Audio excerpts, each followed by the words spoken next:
The Great Rapprochement.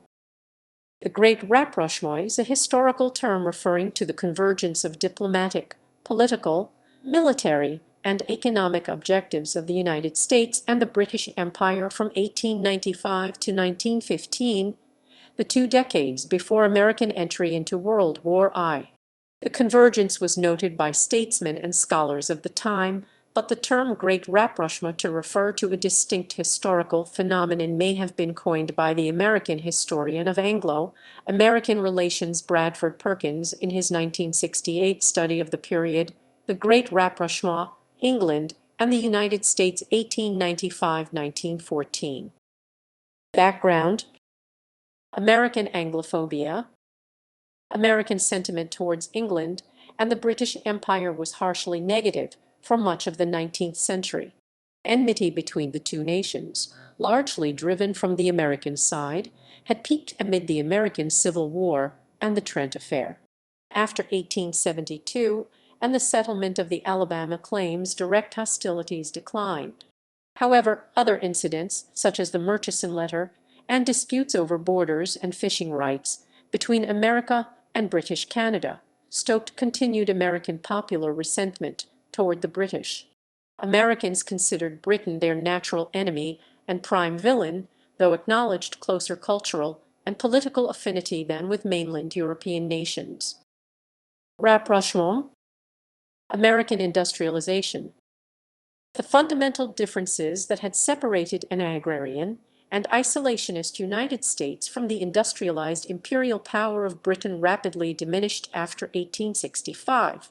The United States emerged from the Civil War as a major industrial power with a renewed commitment to a stronger federal government as opposed to one ruled by individual states. The Reconstruction period generated Anglo-American geopolitical and commercial networks in North America. Fishery treaties. The Atlantic Maritimes played an important role in furthering reconciliation on the eve of the Great Rapprochement. The 1890–93 appointment of Massachusetts Republican and fishing magnate Isaac C. Hall, a key figure in developing conceptions of provincial reciprocity as U.S. consul to Prince Edward Island, spurred conservative calls for Dominion reciprocity. The revived idea of provincial reciprocity, distinguished from Dominion reciprocity by Harrison administration construction of Article 33 in the 1871 Treaty of Washington, contributed to debates in the 31st General Assembly of Prince Edward Island. These conflicts began with U.S. Senate Republicans' 1885 abrogation of fishery articles in the Treaty of Washington, U.S. Senate Republicans' rejection of the 1888 Bayard-Chamberlain Treaty after passage of the Retaliation Act, and the 1888 U.S. presidential election.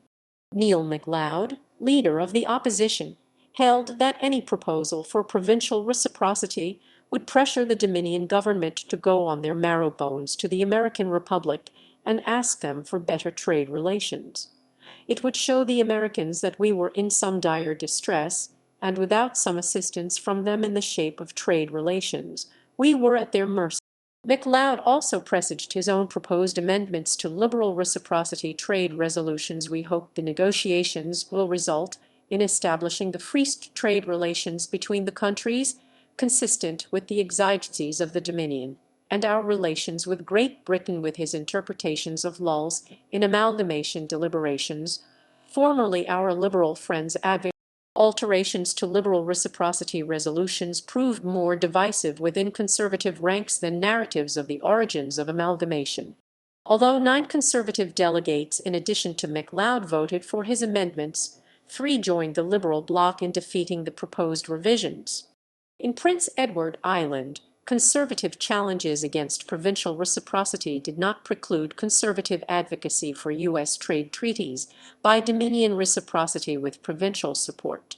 For example, when a Liberal delegate accused conservatives of attempting to press upon the Dominion government to get a treaty with the United States, Neil MacLeod countered that when the Dominion government wants to undertake some great measure, such as a treaty with the United States, he, the Liberal delegate, knows that instead of being weakened by the assistance of local parliaments, they will be strengthened.